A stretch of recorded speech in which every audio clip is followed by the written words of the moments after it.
so it's my great pleasure to introduce Malcolm. He's not a stranger to the city. He spoke at this event in 2012. And at this juncture, this Brexit juncture, we believe that he will speak into the life of our city. We are now going Facebook Live, and so without further ado, let's give a warm hand to Reverend Malcolm Duncan.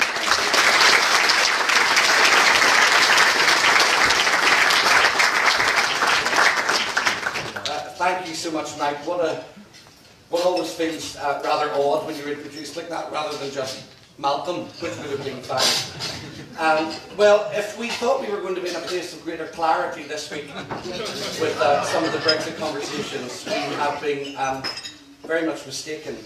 I have the privilege of walking with some of the people that are involved in some of those decisions, and although we may be frustrated and perhaps angry or perplexed or confused by where we are as a nation and where Parliament is, speaking with some of the people directly involved in that decision making at some of the highest levels, their own sense of frustration and exhaustion and determination is also worth noting. Nobody who is a parliamentarian today is taking their role lightly. They're all taking it very seriously. And although I may sound like I am being a bit of a champion for our members of Parliament and those in the Cabinet, particularly those that have a faith with whom I would have a more direct association, I would ask us to spend twice as much time praying for them as we do complaining about them. And we might find that they feel slightly more supported. As a pastor now for 32 years or so, I've often been rather challenged by the fact that many in our church communities, and I can only speak from that context directly, only ever write to public officials to complain. We don't like the way you're running the NHS. We don't like the way you're running our city. We don't like the way you're addressing homelessness. We don't like your policy on this. What if we started writing saying, thank you for your public service, thank you for your commitment. We want you to know we're praying for you. If there's anything that we can do to help, that might change the dialogue a little, don't you think? I have a friend called Jim Wallace who some time ago wrote a book about American politics called God's Politics, why the right get it wrong and the left don't get it. And it was a beckoning call, a plea for people of faith within the public sphere to start having a different kind of dialogue, trying to think about what solutions might be found and how they might be implemented. Protest is good, but solutions are better. Yeah. And it's been very interesting for me to see the outworking of that very principle in our own national conversation over the last 5 or 6 months, particularly in the last couple of weeks, when many, I think, assumed that by wrestling the conversation away from the Cabinet and putting it into the domain of the Commons, there would be a greater sense of debate and discussion and direction. Well, we are in a bit of a muddle. And we are in a situation where nobody seems to be able to agree about very much. And having wrestled some of these questions into the place of Parliament, the highest seat of democracy in our country, not the executive, we are finding ourselves in a muddle, because we aren't able to agree. And I guess it's there that I would like to take a few moments to reflect with you, not just on what's happening within the context of the national dialogue, but what's happening in the context of, perhaps for a moment, European politics, North American politics, on the global scale, but also in cities like Birmingham and Belfast and London and Glasgow and Edinburgh on a more regional or a more local scale. And it strikes me that in each of those contexts, whether it be conversations in Hungary, movements in France with Macron, the populism of the desire to cut free from European political life in the populist voice around Brexit, or Donald Trump's presidency. Underneath all of that, there is this profoundly concerning mistrust of the political class. Something that has been increasing, I would suggest, since perhaps the 1950s or 1960s. It's not something that's happened suddenly. And I would say within the European context, if we can stay there for a moment or two, we may bounce into North America again. One of the challenges is that the only model of European integration that people have talked about with any level of significance or political commitment in depth since the establishment of the beginning of that community by its four founders in 1947, 48, has been one which seems to have been tilting toward a greater sense of European integration politically, economically, socially, militarily, and so forth. And without betraying any of my own preferences, because I don't think that's helpful in a context like this, I do think that it's worth pausing for a moment as a public theologian and asking myself, why is it we've ended up in the muddle that we have in Europe, not just in the United Kingdom? And because I think there's a connection between the muddle on a national level and the muddle that we may end up with on a local level or on a citywide level or a regional level. And I think when people feel as if they're not heard, when they feel as if there's a system that has been created somewhere else, not by them, it creates an increasing level of frustration. And I think that we missed in the 1970s and the 1980s and the 1990s the growing sense of voicelessness in the electorate was not apathy in the sense that people didn't care. It was voicelessness because they felt as if their voice was not being listened to, not always, but therefore they began to disengage from the process.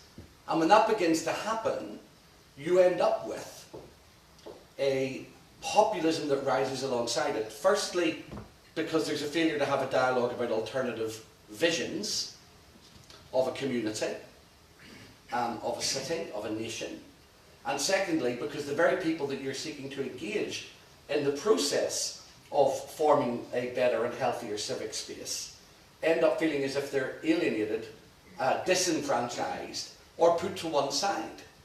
Now, it's easy to identify some of those challenges, but how does one identify solutions to that? It's easy to say, for example, and please don't think, I'm not trying to offend anybody, but by and large, I would suggest that some of our linguistics and some of our social positioning around multiculturalism have failed. Not because multiculturalism per se is wrong, but because we've allowed one expression of multiculturalism, and David Cameron was very strong on this, to become the language of our day. To help you understand what I mean, in case you think, are you rambling? Imagine I was to hold in my hand, in my left hand, a bowl of fruit. Everybody likes a bowl of fruit. Some of you might have had some for breakfast. I went for the healthy sausage option. And in it would be strawberries, raspberries, bananas, blueberries, all of those things. You can swirl it around, you can put a little bit of sugar on it if you want, but you can eat each piece of fruit and enjoy it. Take all of that same fruit and put it into a blender and mix it, and its constituent parts are absolutely the same, but it looks very different because everything has been blended. I'm not a fan of smoothies, but that's another story. Our multicultural experiment too often ends up looking like a smoothie rather than a salad. And that in itself leads to challenges for us. Because in our quest to create healthy, thriving, flourishing cities, I'm not sure, theologically as a Christian theologian, or socially and politically as a social and political activist, I'm not sure that the vision of blend is better than the vision of mix and distinctiveness and variety. There is something inherently more attractive about allowing people to be the people that they are, allowing them to express their views and their opinions, so long as it's not bad for society, so long as there are some political and cultural landmarks that we can set that can say, actually, to be part of our city, to be part of our community, to be part of our nation, to become a citizen here, there are certain prerequisites, not prerequisites that are punitive, not prerequisites that are retributive, but prerequisites that lead to healthy society. And I need to celebrate what it means to be part of this community, to bring your own distinctiveness, your own story, for us to listen to it and you to listen to us. There's something about that had we been doing that for 30 or 40 years, I have a feeling we wouldn't have ended up in the position that we're ending up in now, with not just British politics being impacted, but Irish politics. I find myself in this unique position. I wrote a blog piece about this a few months ago and got an equal amount of hate mail from everybody concerned, so I thought I must have done something right. I said I celebrate 4 identities. And I really do genuinely celebrate 4 identities. This is where the Northern Ireland bit of politics will confuse you all. First of all, I'm British. That's straightforward for most people, except defining what British is a challenge. Secondly, I'm an Irishman, which is wonderful. Thirdly, I am an Ulsterman. Now, those of you that are familiar with Irish politics or Irish geography will know that Northern Ireland is made up of 6 counties, which are part of the United Kingdom of Great Britain and Northern Ireland. But it's also made up of one of the provinces, of the 4 provinces of the Republic of Ireland, being called Ulster. 3 of their counties are in the Republic of Ireland. So Northern Ireland has 6 of the 9 counties. The other 3 are in the Republic of Ireland. And some of the counties in the Republic of Ireland are more north than Northern Ireland. Therefore, when people refer to the Republic of Ireland as Southern Ireland, they're not actually geographically accurate, because one of them goes right up the right-hand side of Northern Ireland and juts out above us. And fourthly, I'm European. And I'm proudly European. And I had a really interesting interchange with somebody who wrote to me very aggressively, actually sent me a threatening email in the end, and something nasty in the post. It's always wonderful to have such healthy dialogue.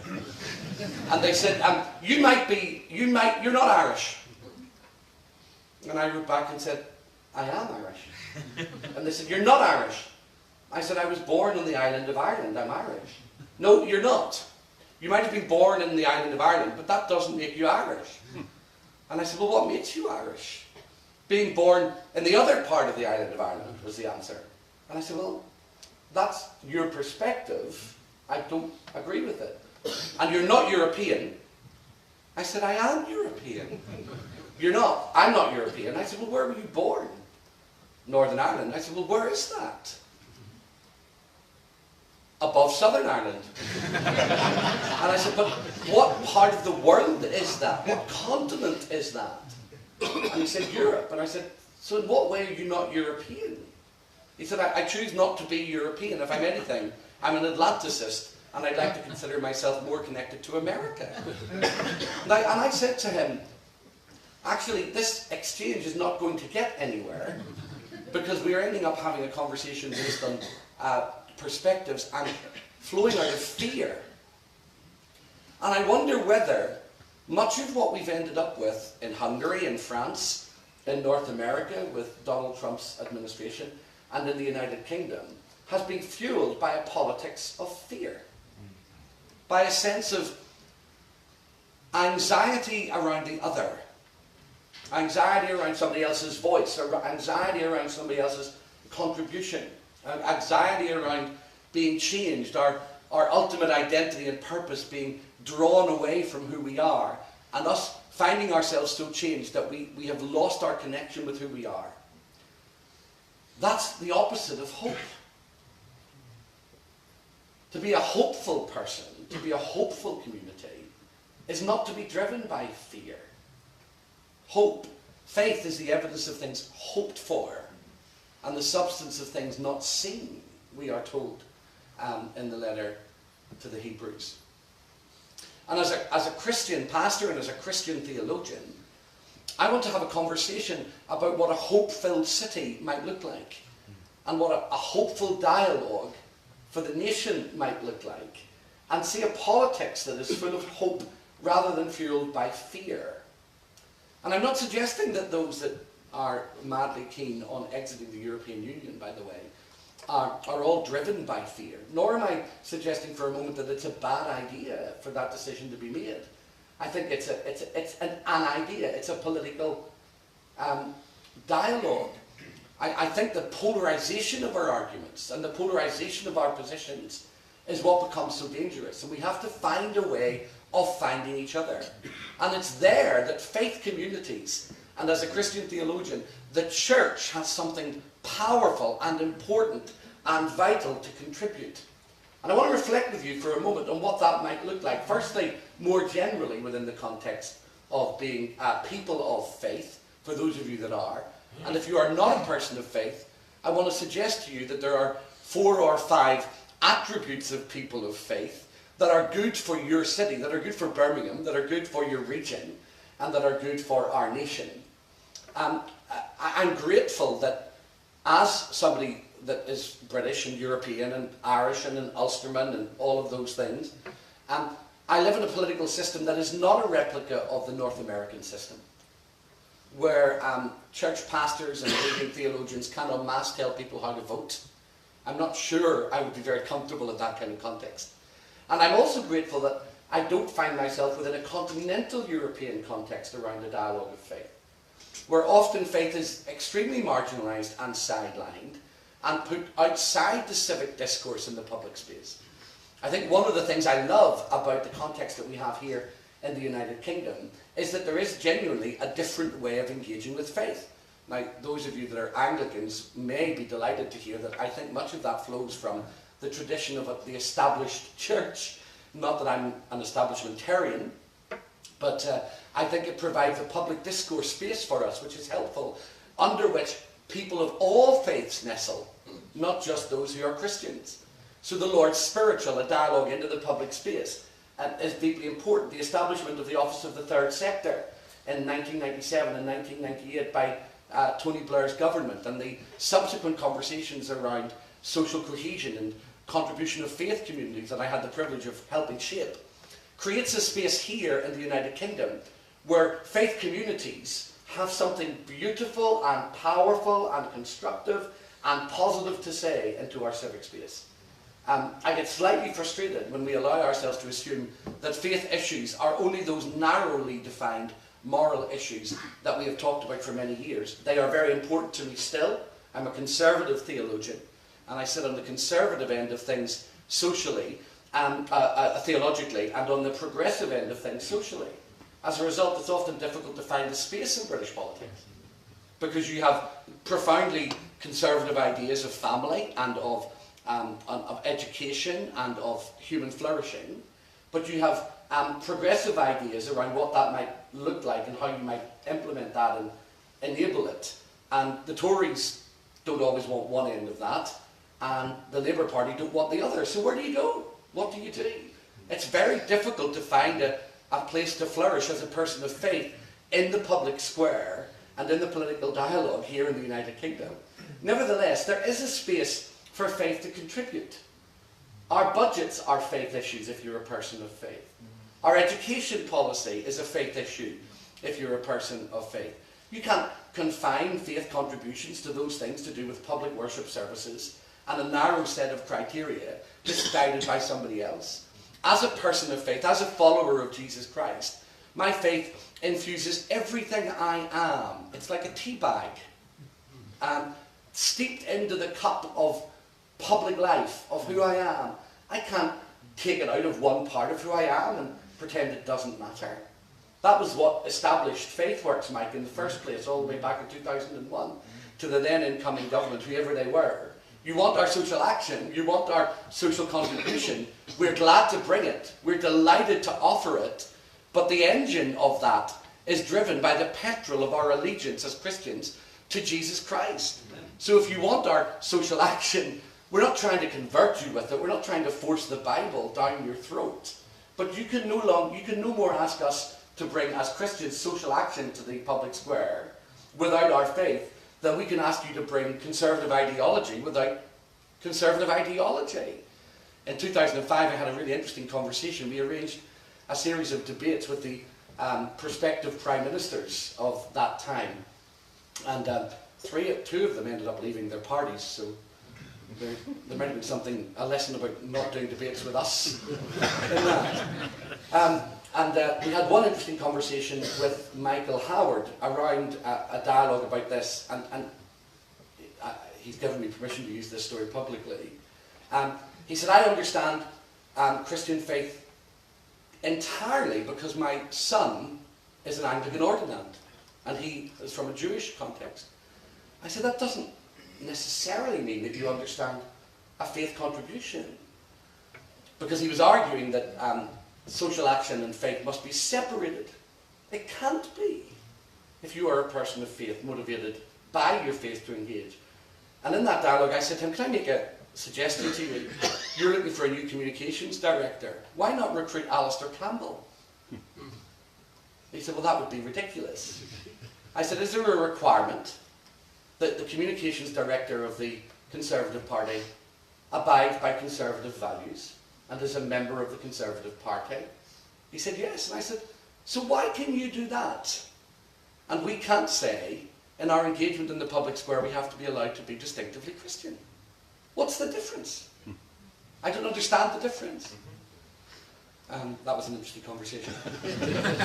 So, as heralds of hope, I want to reflect for a moment on what that might mean more generally for the faith communities, and then push that down into just two simple ideas for Christian faith. Firstly, I think what faith communities, and I mean all of them, bring to a healthy public discourse and to a flourishing city is the fundamental idea of communityism as opposed to individualism. We all bring a sense of community. Yeah. That we are stronger together than we are apart. And that sense of challenging the dominant ideology of individualism is so important in a society where particularly older people, but also those in their mid-teens and early 20s, feel increasingly isolated. And the despair that comes from that can be destructive. In North Belfast, it has the highest rate of suicide in the world. And the highest rate in that demographic is for men between the ages of 25 and 55. I know that partly because of the statistics, but also partly because 5 years ago my 25-year-old nephew committed suicide. And 4 months later, his father, broken-hearted, my brother-in-law, committed suicide. And it was because of a sense of increasing isolationism, a sense of increasingly not being part of a broader community. Northern Ireland has its own challenges around the conflict as well. But we as people of faith bring a community contribution. We bring a togetherness. We bring a sense of belonging somewhere else, which isn't just on paper, it really matters. Ask an isolated person who is contacted by a faith community, ask someone who is part of a gathered community once or twice a week if that is helpful to them. You'll not see it on an output chart, you'll not see it on an outcome chart, but it's profoundly important for a flourishing city that as many people as possible don't feel alone. Secondly, we bring the gift of faith itself. We are faith builders. We are people who believe that the status quo doesn't have to be maintained. Robert Kennedy once addressed a group of students in Cape Town, and he actually quoted an Irishman. I'm so delighted that he did. People attribute this quote to him. It actually came from George Bernard Shaw, the author of Pygmalion. There are those, some people look at the world and shout, why? Others dream of how the world could be, and they cry, why not? Faith communities bring that, a sense of possibility. A sense that things do not have to remain the same, that there is a status quo that can be broken, that there is a different future that can be painted, there's a different story that could be told. I well remember sitting in a high-rise block of flats in Birmingham 20 years ago with a 15-year-old girl who had had a baby and her life was written off in her head because everybody around her was telling her that. That's what she felt. And I told her a simple story from the book of Genesis, that she was created in God's image and that she mattered. Her name was known and her story was not yet finished. and that there was possibility in front of her. And I witnessed this young girl whose head had only looked down, slowly looking up, because she was beginning to believe a different story. People of faith have a different story about our society, a different story about tomorrow, a different set of possibilities about what could be. Surely we can celebrate that. Thirdly, people of faith are therefore, and communities of faith are therefore vision casters. We paint a different horizon. We use brighter colours on the canvas of our communities and civic life so that people can find a place where they can flourish. Fourthly, profoundly important, and if I had more time I would talk to you about it, we are not peacekeepers, we are peacemakers. Peacekeepers avoid conflict. Peacekeepers try to bring people to a common sense of purpose by avoiding some difficult conversations. Peacemakers enable honest dialogue. Yeah. They enable us to talk about difference and diversity, and to respect one another's differences, and to listen to one another's differences without forcing everybody into a conformed understanding of uniformity. I think perhaps one of the greatest contributions that we can bring in the next 5 or 6 years in the public discourse of the United Kingdom, those of us that are in the Christian church, is creating communities where people can find each other again, and where they can have dialogues about difference without killing each other. And perhaps the way we handle our disagreements themselves could be a gift to the church, to the wider society. Perhaps having disagreement without being disagreeable, and that's interesting from an Irishman, don't you think? Could be one of the greatest gifts that we could bring to our society and its public discourse in the next 5 or 6 years. And fifthly, we are truth speakers. We don't avoid the hard conversations. We don't pretend that they don't matter. We try to find ways of telling the truth about what's broken in our society and what doesn't work in our communities. All of those are rooted in virtue. They're rooted in a better story. They're rooted in a greater sense of hopefulness. But none of them are particularly or distinctively Christian. They are all contributions from the faith communities of the United Kingdom, but they're not distinctively Christian. So what are the distinctives that the Christian community can bring to a flourishing city like Birmingham, or to a flourishing nation? Well, I guess firstly, there are three. Firstly, three that I'd like to highlight. Our definition of flourishing itself. To flourish as a follower of Jesus Christ, to flourish involves your spiritual life. Involves recognizing who you are, where you're from, and why you're here. And within the Christian context of that, that is firmly and squarely defined by Jesus Christ. By who he is and by what he's done. By the life that he offers, the forgiveness that he provides, the new start that he enables, and the fresh sense of hope and possibility that flow from resurrection. The second that I would suggest to you that is profoundly inspiring is that we are a cruciform community. We make sense of the suffering and struggle of life through the cross and the resurrection of Jesus Christ. It isn't that our struggles exist somewhere beyond God's control or somewhere beyond our understanding. And it isn't even that God has explained to us all of those struggles. It is that he has entered them and shared them with us. And a cruciform community in the United Kingdom can provide a space for people to be honest about struggle, honest about dialogue, and see redemption at work in mistakes. See the hope and the possibility that comes from learning from one another, listening, self-sacrifice, being willing to put the other first. All of those things that sit at the very heart of who Christ was, and what he does, and what he did, and what he is now doing, inspire us to be people that sit at the centre of our communities. And thirdly and lastly, and most of you say thank goodness for that, but I'm right on point in terms of timing, I'm pleased with myself, is that we are a Eucharistic community. Now, those of you that aren't familiar with Christian jargon may say, well, what does that mean? Christian traditions celebrate the death of Jesus Christ through the Eucharist, through the Mass or the Eucharist or the breaking of bread or communion, whatever you might want to call that in your tradition. But Eucharist has its root in the words thanksgiving. We are a thankful community. We are a rejoicing community. I would suggest that we are a hopeful community. At the centre of the New Testament's definition of the Eucharistic meal in one way or another lie words from the Apostle Paul in 1 Corinthians 11, which says that we are to remember Christ's death until he comes. There is a deep and profound sense at the centre of Christian faith that in the end God will put all things right. And that we are not called to be passive in that, but to be active participants in the furthering of his kingdom. A kingdom where there will one day be no more tears and no more sorrow and no more pain and no more death. I see some sisters and brothers from the Salvation Army here this morning. Ask them to explain the Eucharist to you, because they have a different tradition. And they will tell you that all of life is sacramental. Every single thing we are and every single thing we do brings a sense of hopefulness and purpose to our communities. So, where does that leave us? What does a flourishing city look like in Birmingham? Well, I can't answer that. I don't live in Birmingham. But it looks like the church and communities of faith working together, sharing their voice, being distinctive in their contribution.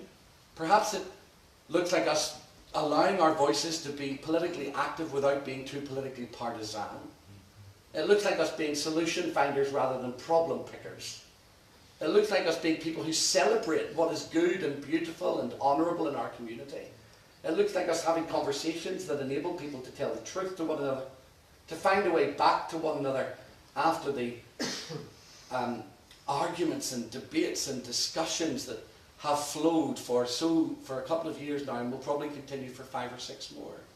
And to those of you that are followers of Jesus Christ, it looks like you being incarnational, Eucharistic and cruciform in who you are, and celebrating human flourishing in all of its elements.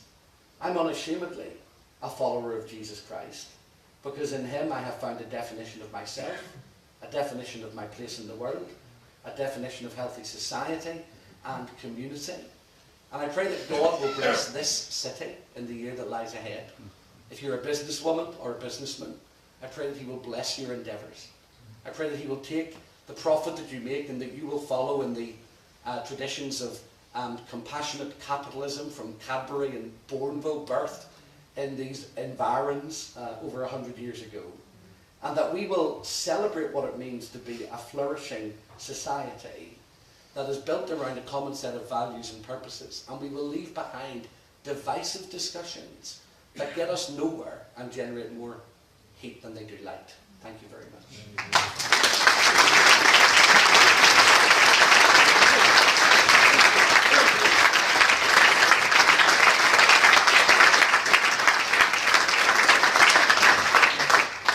That is an absolutely outstanding address, Malcolm Duncan. Thank you.